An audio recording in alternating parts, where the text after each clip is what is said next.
आज हम अपना चैप्टर कंटिन्यू करेंगे जहाँ उस दिन हमने छोड़ा था वहीं से। आज हमारा टॉपिक है कंट्रोल ऑन एयर पॉल्यूशन, कि हम एयर पॉल्यूशन पे कैसे कंट्रोल करें। Smoke from various factories and vehicles pollutes the air we breathe and causes illness, brain damage and death. जो हम एयर ब्रीथ करते हैं उसमें जो फैक्ट्रीज़ के स्मोक होते हैं, फैक्ट्रीज से जो धुआं निकलता है केमिकल वाला, जो गाड़ियाँ चलती हैं उसका जो धुआं निकलता है, वो सब क्या होता है, एयर में जाके मिलता है। और यही एयर हम सांस लेते हैं तो ब्रीथ करते हैं। तो इससे हमें क्या नुकसान होता है, ये हमारे अंदर बीमारियां पैदा करता है, हमारे ब्रेन को डैमेज करता है, और even sometimes it occurs in death. और these harmful emissions may sometimes leads to acid rain, which usually acidic because it dissolve the excess atmospheric sulfur dioxide and nitrogen oxide। और यही सब चीज़ें जब हमारे एटमॉस्फेयर में ये सब केमिकल्स मिल जाते हैं तो ये इसका रिजल्ट होता है एसिडिक रेन, जो एसिड रेन जो अपने आप में एसिडिक होती है, मतलब बहुत तेज़ाबियत होती है इसमें। और इसमें क्यों होती है, क्योंकि इसमें बहुत ज़्यादा अमाउंट में एटमॉस्फेयर में सल्फर डाइऑक्साइड और नाइट्रोजन ऑक्साइड मिल जाता है। और ये बहुत ज़्यादा हार्मफुल होती है हमारे इन्वायरमेंट के लिए, because it is acidic in nature, क्योंकि ये बहुत ज़्यादा एसिडिक होती है नेचर में, और ये कहीं बहुत सी चीज़ों में डैमेज भी करती है। We do have certain other sources of energy which are eco-friendly such as wind, water and sunlight which we need to be developed। और हमारे पास eco-friendly कई सारी चीज़ें हैं एनर्जी की, पानी की, जैसे हवा, पानी या सनलाइट, जिसको ज़रूरत है डेवलप करने की। फिर reducing noise pollution, noise pollution भी हमारे लिए बहुत ख़तरनाक है और ये लोगों में हियरिंग सुनने की में प्रॉब्लम लाता है। Noise pollution due to honking alarms and sirens can make person deaf. और जब ये बहुत तेज़ी से होता है और बहुत कंटिन्यूस जिन एरिया में होता है वहाँ पर लोग इतना हद तक परेशान हो जाते हैं कि कुछ लोग बहरे तक हो जाते हैं। We have to become more conscious and follow rules such as not honking in a no honking zone and not honking unnecessary in a traffic jam. और जो हमें इसके लिए क्या करना होगा, जहाँ पर हमें लिखा होता है नो हॉर्न्स या जैम जब लगता है, ट्रैफिक जैम लगता है, तो अगर ज़रूरत नहीं है तो ज़बरदस्ती का हॉर्न बजाएं ना, क्योंकि वहाँ के आसपास के लोग जो होते हैं उनको रहने वाले जो लोग हैं उनको प्रॉब्लम होती है। Plants and animals, protecting plants and animals is of great importance. Random cutting of the trees or deforestation can lead to different types of problems such as global warming, reduction in rainfall, earthquakes, floods and animals become homeless। हमारी एक जिम्मेदारी है कि हमें plants और animals को बचाना है, और ये बहुत बड़ी बात है क्योंकि जो ट्रीज़ और फॉरेस्ट आजकल कटते जा रहे हैं, ट्रीज़ के कटने की वजह से बहुत सारी प्रॉब्लम नेचर में आ रही है, जैसे ग्लोबल वार्मिंग है, रेनफॉल कम हो गई है, अर्थक्वेक आने लगे हैं, फ्लड्स आ रहा है, फ्लड मतलब बाढ़, और एनिमल जो हैं वो होमलेस होते जा रहे हैं, उनके घर ख़त्म हो जा रहे हैं। We must protect our wild life reserves and national parks. हमें अपने वाइल्ड लाइफ रिजर्व्स को और नेशनल पार्क्स को बचाना है। We should also plant as many trees as we can. और हमें जितने पेड़ लगा सकते हैं उससे ज़्यादा में पेड़ लगाने हैं। इन 2008 Delhi receive more rainfall than usual because of its green cover, that is the number of trees covering the land had increase.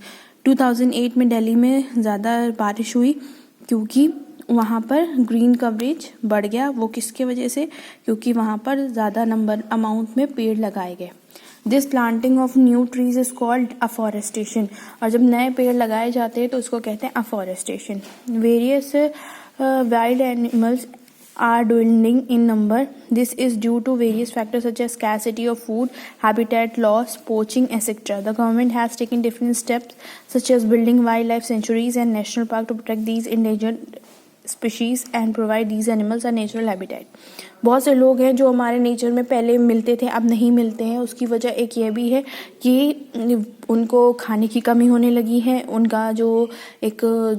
उनकी एक लाइफस्टाइल था जो हम ह्यूमन बीइंग एक्टिविटीज़ की वजह से बहुत चेंज हो गया, ख़राब हो गया, जिसकी वजह से काफ़ी एनिमल जो पहले होते थे अब नहीं है, या कुछ हैं जो बहुत अमाउंट में बचे हैं. तो उसके लिए गवर्नमेंट ने अलग अलग तरीके से स्टेप्स लिए हुए हैं कि उन्होंने वाइल्ड लाइफ सेंचुरीज़ बनाई हुई हैं, पार्क्स बनाए हुए हैं जहाँ पर उन एनिमल्स को प्रोटेक्शन दी जाती है. अब remember the 3 R's. The 3 R's stand for reduce, reuse and recycle. They are all the basis of conservation today. All the 3 R's are easy enough to practice. Here is what can you do. हमें 3 R को follow करना है. एक क्या, reduce, दूसरा है reuse and तीसरा है रिसाइकिल.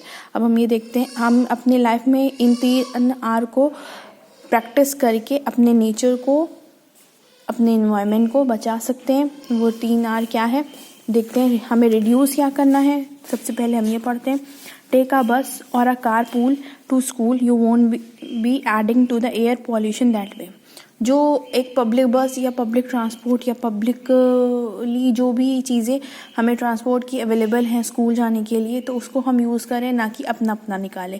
क्योंकि एक अगर चलेगा तो वो एक से ही धुआं निकलेगा, और अलग अलग सब लोग लेने लगेंगे तो बहुत ज़्यादा स्मोक प्रोड्यूस होगा. तो ये हमें रिड्यूस करना है. Second point, you make your own compost bin, start disposing of certain food and plants waste. Over time these will break down through a natural process called decomposition. The compost thus formed is good for your plants and you will have less garbage.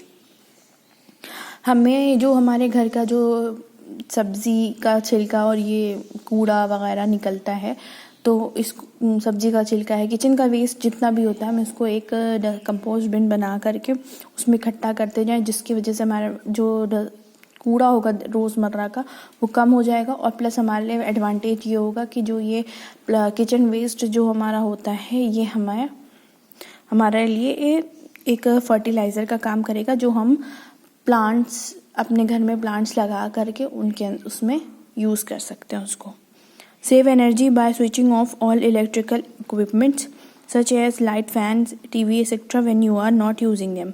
हमें energy save करनी चाहिए. कैसे कि electrical equipment जो है हमारे पास available, जैसे लाइट है, फ़ैन है, टीवी है, या कोई भी ऐसी चीज़ जो हम यूज़ नहीं कर रहे हैं, अगर हम कहीं जा रहे हैं, जैसे फॉर एग्जांपल अगर हम वॉशरूम जा रहे हैं, तो हम वहाँ की लाइट ऑन करें, हम अपना काम ख़त्म करें, फिर उसके बाद लाइट ऑफ करके वहाँ से निकलें. या किसी भी हम कहीं पर भी जा रहे हैं, किसी भी रूम में जा रहे हैं और कोई भी इक्विपमेंट अगर यूज़ कर रहे हैं, अगर हम उस टाइम नहीं उसको देख रहे हैं, नहीं यूज़ कर रहे हैं, तो हम उसको स्विच ऑफ कर दें, ताकि इससे हमारी इलेक्ट्रिकल एनर्जी सेव हो सके. Save water bye turning the tap of while brushing your teeth.